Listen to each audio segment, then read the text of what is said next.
Chapter 11. Engine Fire Protection. Number 1. What types of fire detector systems are used for engine fire detection?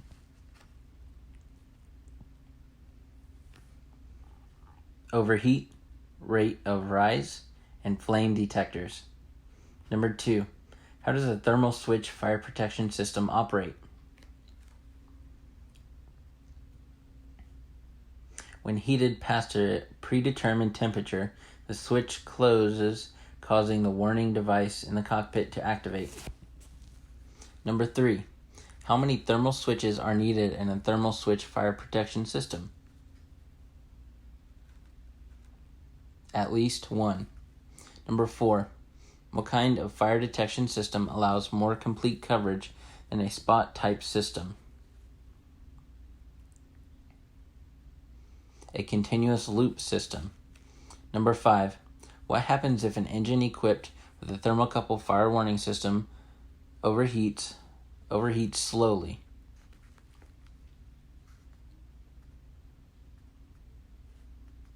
Nothing, because a fast temperature rise or rapid heating is required for this type of fire system to operate. Number 6. What electrical power is required for a thermocouple fire protection system to operate?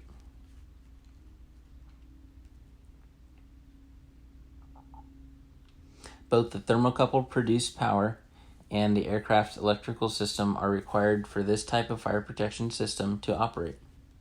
Number 7. What is a likely cause of a false fire warning? The engine fire sensing loop is bent or kinked excessively. Number 8. What are fire extinguishing systems designed to do?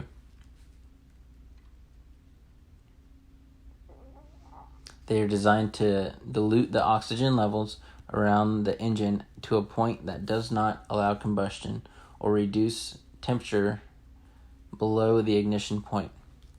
Number 9. It has a long answer. Describe how a Kitty and Finwall continuous loop fire protection system functions.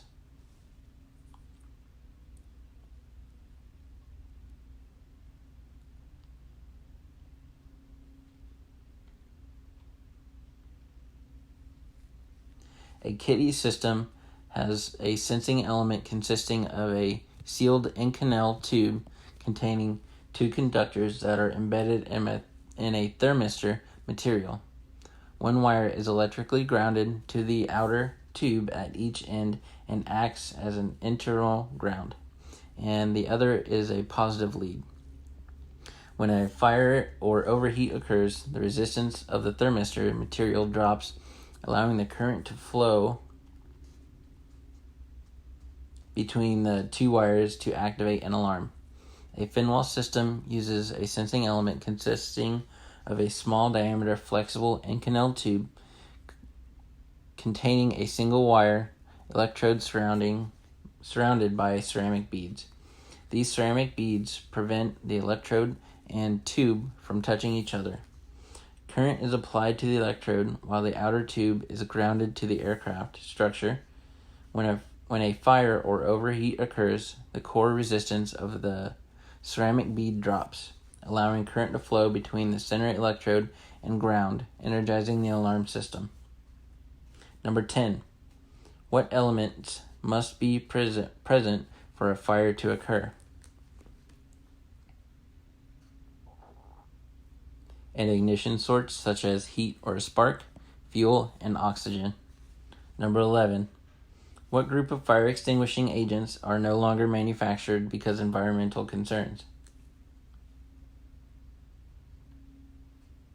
Halons or Freon are no longer manufactured after 1995. However, existing stocks of CFC may still be used and are subject to strict handling and disposal regulations. Number 12. How are fire extinguishing agents distributed?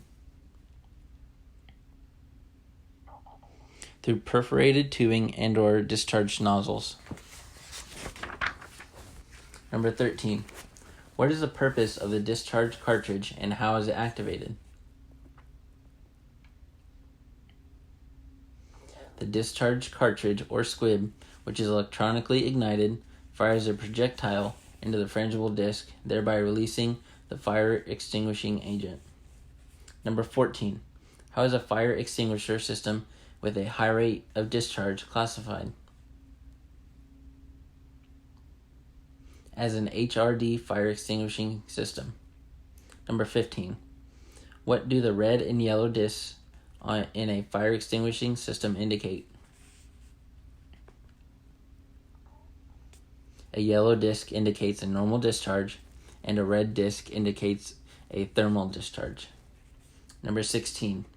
How is a fire extinguishing agent in an HRD system distributed, and how long does it take to discharge?